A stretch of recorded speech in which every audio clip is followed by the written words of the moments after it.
अस्सलामु अलैकुम वरहमतुल्लाहि वबरकातुहू। नाज़रीन, आज की वीडियो हमारी उन लोगों के लिए है कि जिनके बच्चे डर जाते हैं। एक दो दिन पहले की बात है, मेरे पास एक आदमी आया बच्चा लेकर, कहता कि ये डर गया है और इसने बोलना बंद कर दिया है।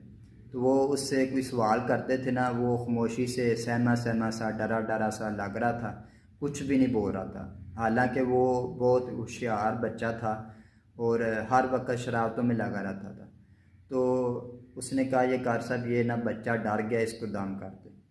तो मैंने कहा कि आप भाइयों के लिए भी एक छोटी सी वीडियो बना दें, ताकि आप भी, अगर आपके भी बच्चे डर जाते हैं या बोलना बंद कर देते हैं, तो उनका हल बता दें।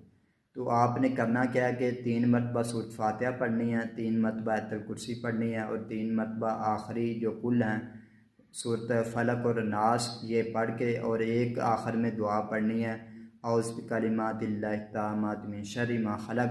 ये 3 मरतबा पढ़ के बच्चे को दम करें और उसको पानी के ऊपर दम करके उसको पिलाएं, तो इंशाल्लाह आपका बच्चा डरने से बच जाएगा और कभी डरेगा भी नहीं और ना रोएगा और ना आपको तंग करेगा।